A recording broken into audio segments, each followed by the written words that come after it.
Salut à tous et bienvenue dans ce format de vidéo qui change un peu de d'habitude. Donc là c'est une première et je pense pas qu'il y aura de deuxième, mais voilà, c'est sur l'importance de customiser sa collection et plus précisément ses Blu-ray, entre autres. C'est aussi possible sur les DVD. Je vais vous présenter quelques titres, vous allez comprendre tout de suite sur quoi, là où je veux en venir.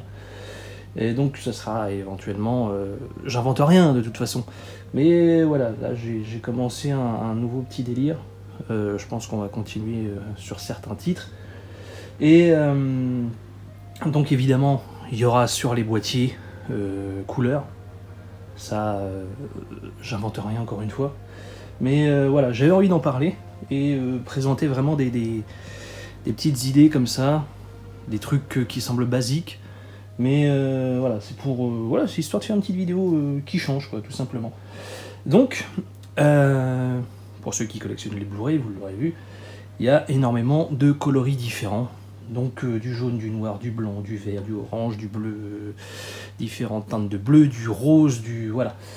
Et donc l'intérêt, je trouve, je sais qu'il y a pas mal de personnes qui me rejoignent là-dessus, c'est de trouver la couleur qui va avec tel film.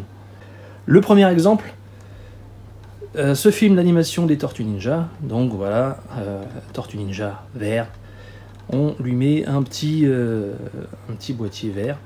Ça marche aussi sur, par exemple, le Blu-ray de The Mask. Voilà. Donc vous avez compris là où je voulais en venir. Des petits trucs comme ça qui paraissent cons. Je sais pas si tout le monde y pense, mais en tout cas voilà. Mais c'est pas seulement le seul point que je vais aborder hein, sur cette vidéo. Il y aura vraiment deux points principaux. Donc voilà. Il y a aussi Carrie. Voilà, je lui ai mis un boîtier rouge. À la fois pour la scène finale, mais aussi la scène d'intro. Bon là ça fait un petit peu rouge orangé, mais il est rouge, hein, je vous rassure, c'est juste le retour vidéo peut-être, je sais pas, enfin bref. Donc voilà, Carrie. Celui-ci est un peu plus rouge. Donc vampire, le sang, voilà, tout simplement. Là, du orange. Donc bon, déjà on reprend la couleur du titre. Évidemment, orange, citrouille, Halloween. Voilà, on fait le lien comme ça. Et pour finir, ah non, il m'en reste encore un après. Donc la course aux jouets, le blanc, la neige. Voilà, petit rappel des couleurs encore une fois. Ça paraît tout bête comme ça, mais c'est bien d'y penser. Et ouais, j'ai celui-ci aussi. Donc le jaune, les Simpsons, voilà. C'est simple, c'est efficace. Après, pour trouver des Blu-ray de couleurs, bah déjà vous avez sur certains films que vous achetez où finalement tu te dis que la marée jaune, qu'est-ce qu'il fait sur tel film? Je sais même plus où je l'ai eu ce jaune, hein, mais il avait rien à faire sur le film en particulier. Donc aucun scrupule à l'échanger avec un boîtier bleu. On sait pertinemment que les boîtiers bleus c'est la mort, quoi, c'est moche, c'est tout ce qu'on veut. Donc après les trouver où? Oui, donc sur les titres que vous avez déjà. En ose, souvent il y a des titres bien pourris qui ont soit des boîtiers noirs, soit des boîtiers blancs, et parfois des boîtiers orange, etc. Donc des pauvres films sortis chez les éditeurs un peu pétés. Je vais citer personne, mais voilà. Donc il y a moyen. Après, faut pas vous ruiner, hein. Va pas falloir acheter un film à 8 € juste pour avoir un boîtier de couleurs, quoi. Et donc après, ce que j'aime bien moi, c'est le contraste des couleurs. Donc soit faire du noir sur blanc, du blanc sur noir, ou du blanc sur blanc, voilà. Comme celui-ci, voilà, noir sur blanc. Ça fait toujours mieux que du bleu sur blanc, quoi. C'est, encore une fois, ça paraît bête, mais ça change tout finalement. Qu'est-ce que j'ai d'autre? Donc là j'ai du blanc sur blanc. Celui-ci c'est pareil, hein, c'était vendu dans une boîte bleue dégueulasse. Là tu lui mets un boîtier blanc, c'est tout de suite mieux, quoi. Donc Voilà. Là pareil, ça change tout. Après on l'a du noir sur blanc, enfin du blanc sur noir. Bon là il y a malheureusement les bandes bleues, c'est pas le meilleur exemple que j'ai pris. Mais voilà. Après aussi ça permet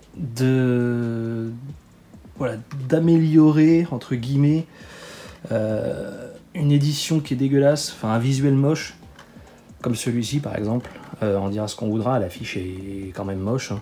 En plus il y a ce logo FSK, la cover n'est pas réversible, donc voilà, donc on lui colle un boîtier blanc, ça fait un peu mieux, ça fait,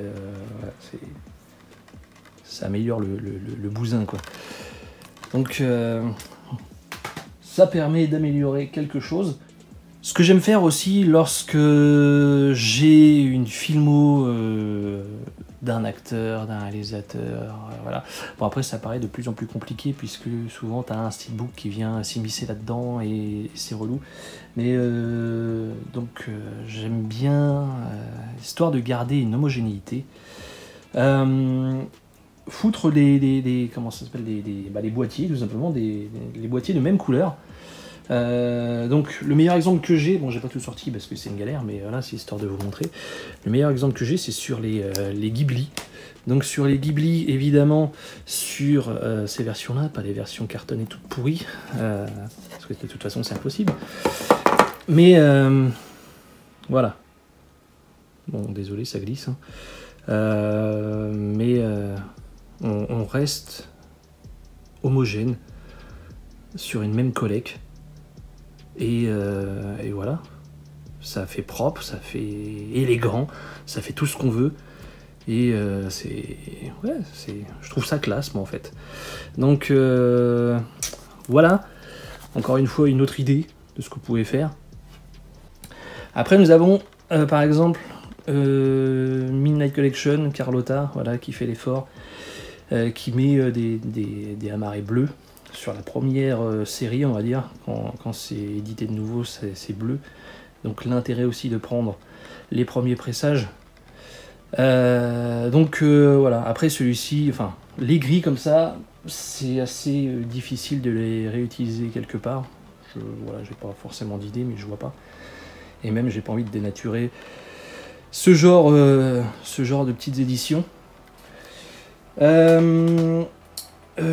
Qu'est-ce que nous avons aussi, tac. Oui, il y a aussi ça, par exemple, histoire comment dire, de rester ton sur ton. Je sais plus si j'en ai parlé tout à l'heure, mais voilà, rester dans l'homogénéité, le noir, le rappel de la cover, tout ça. Parce que le bleu, finalement, ça casse le visuel, je trouve, ça bousille tout. Donc là, vous voyez, mettre un amarré noir, ça, on reste dans le truc, quoi. Ça fait un beau petit truc. Parce que l'amarré en soi n'est pas un objet super beau.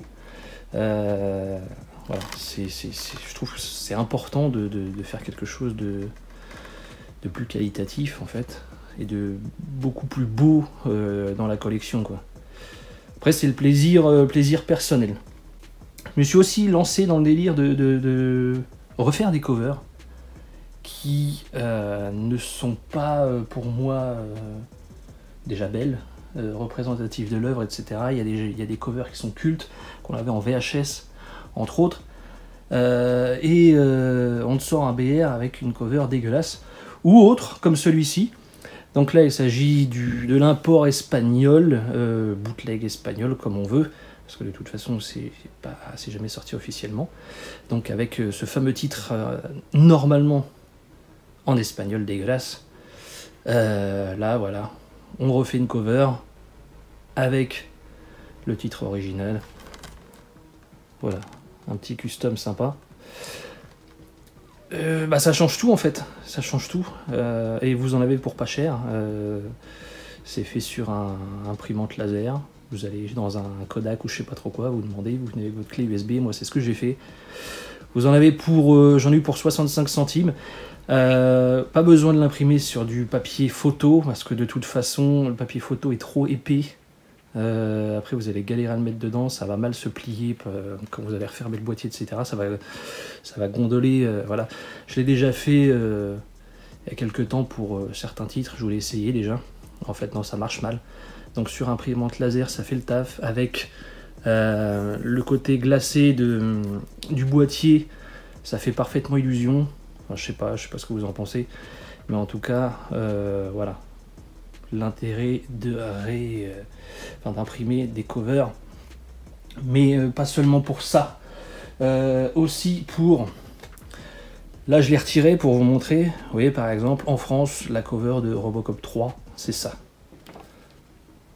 je la garde, hein, elle est dans le boîtier normalement, mais je l'ai retirée parce que je la garde, mais je la cache derrière, alors que la cover originale est celle-ci. On peut dire ce qu'on veut du film, peu importe, c'est pas ça le problème. Là n'est pas le sujet. Mais voilà. Je conserve, hein, comme je disais, je la mets en dessous celle-ci, histoire de quand même dénaturer le produit, on va dire. Donc, je vous montre, hein, c'est le disque officiel, etc. On lui a mis un petit boîtier blanc, ça change tout. Je sais pas ce que vous en pensez, mais... Voilà, il n'y a pas photo sans mauvais jeu de mots. J'ai fait pareil avec le 2, parce que le 2, bon, celle-ci est encore en dessous. Bon, là, vous voyez, il y a un petit peu l'autre cover qui déborde, mais ça, c'est qu'un détail. Voilà, Robocop 2, cette affiche d'origine, rien à voir avec cette pauvre cover photoshopée, là, dégueulasse, qui respecte même pas ou peu la typographie, etc. Voilà. Cette image pour moi est culte, donc il fallait pour moi que j'ai cette cover pour ce film, quoi. Donc bon, là ça se voit un peu plus la démarcation entre les deux, peut-être un problème de format à bidouiller, c'est une question de vraiment, c'est 1 ou 2 mm, quoi, c'est... Mais bon, c'est pas grave, ou soit c'est la personne parce qu'elle me les a coupés sur place. Donc peut-être qu'elle a un petit peu merdouillé, j'en sais rien. Mais c'est pas... Franchement, je m'en fous. Je m'en fous, pour moi, ça dénature pas l'édition, quoi. Donc, voilà. Donc prochainement, notamment, on m'avait donné l'idée en live, il y aura ça, quoi. Il y aura ça à refaire. Parce que c'était déjà le cas sur le Blu-ray. Dégueulasse en termes de définition, déjà, je sais pas, il y a un truc, quoi. Ça fait à moitié pastel. Ça sonne faux partout, quoi, là-dessus. Vous allez me dire, t'as qu'à acheter le steelbook. Mais en fait, le steelbook, je m'en fous pour ce film. J'en ai déjà eu un avec le ticket d'or. Je l'avais dégagé, c'est pas pour le rebanquer. Et je suis moins fan qu'avant de ce film, donc pas besoin d'avoir un truc, un steelbook ou autre. Donc voilà, refaire par exemple ça, j'ai pas pris d'autres exemples parce que je vais pas reprendre tous mes films un par un et vous montrer ça je veux faire, enfin bref. Voilà, donc il y aura possiblement ça, parce que oui, il y a aussi sur les 4K des visuels dégueulasses. Après, juste pour contraster, vous montrer que c'est possible de sortir des covers originales. On reste dans le Schwarzy finalement encore, avec cette édition de Junior sortie chez Elephant Films. Ils prennent un visuel alternatif, cette affiche je la connaissais pas du tout, mais on fait l'effort quand même de te mettre à l'intérieur une cover réversible. À l'intérieur il y a aussi ce visuel là, mais tu peux retourner ta cover et mettre ça. C'est l'affiche d'origine, on fait l'effort, ça coûte, je pense pas que ça coûte beaucoup plus cher. Mais au moins l'effort est fait et c'est quand même plaisant. Donc ça c'est en France. Après le meilleur exemple c'est encore chez Arrow. Arrow certes te sort des belles éditions avec des visuels travaillés, pour le coup c'est pas dégueulasse du tout, mais à l'intérieur encore une fois t'as ce visuel là, mais t'as aussi, hop je vais y arriver, t'as aussi l'affiche d'origine qui est pour le coup encore une fois culte. Donc tout est possible. Voilà, j'ai décidé de plus m'embêter, de plus espérer d'avoir, comment dire, une belle édition en fait. Bah clairement, quand il y a une cover moche, et bah tu la refais quoi. Faut pas s'embêter, ça coûte pas si cher. Je le dis, ça coûte 65 centimes la copie, ça va quoi. Enfin, pour un truc qui est imprimé propre, c'est plutôt qualitatif, hein. C'est au niveau rapport qualité-prix, faut pas s'embêter. Enfin bref, voilà, j'espère que cette petite vidéo vous aura plu. En tout cas, ça fait plaisir de partager un point de vue avec vous. Donc n'hésitez pas à me dire ce que vous en pensez dans les commentaires. Et moi je vous dis à très bientôt. Ciao tout le monde.